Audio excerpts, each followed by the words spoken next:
Ang NLEX Road Warriors matapos nga ang laban kontra Tropang Giga ang kanilang import po na si Dequan Jones nagkaroon po ng malalang injury.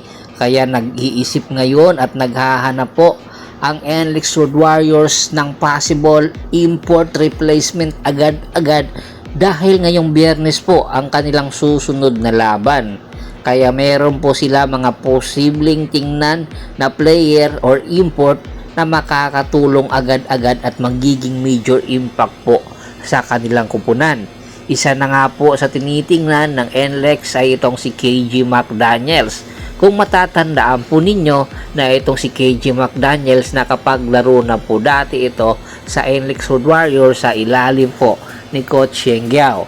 Ang tinitingnan po ni Coach Jimmy Alapag ngayon yung agad-agad makakapag-adjust sa PBA, kaya yung nakikita po nila yung meron na pong experience sa PBA.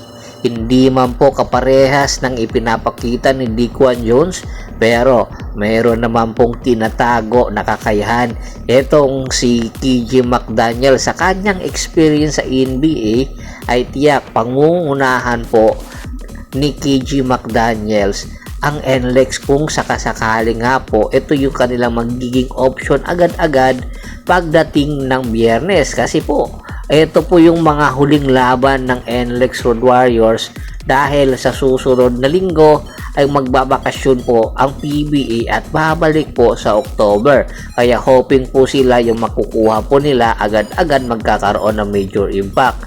At meron din po tayong napapabalita ngayon na itong San Miguel Bearmen ay naghahanap po ng mga possible big man or batang big man na gagawin po nilang future star.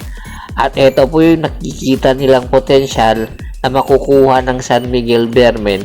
Itong si Christian David, nakikita po nila yung kakayahan nitong batang ito na makakatulong po sa lineup. Bukod po sa kanyang height na 6'7", ito po yung modern big man na hinahanap ngayon ni Coach Leo Austria.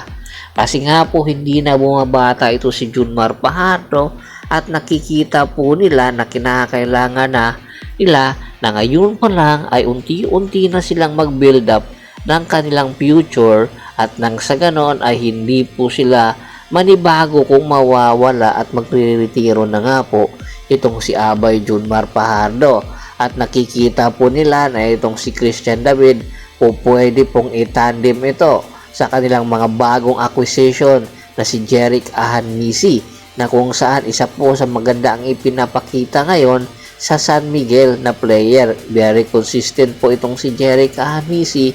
Nakikita po nila nga dapat po baguhin na talaga ng San Miguel ang kanilang lineup. Kaya ang dalawa or tatlong nasabing player na nabanggit natin, hoping po na isa dito ay matutuloy na agad at makakatulong sa kampanya ng kanyang kupunan na pupuntahan. Especially po etong si KJ McDaniels dahil badly needed po ngayon ng NLEX Road Warriors ang kanyang kakayahan na di kalibre at napakataas na IQ.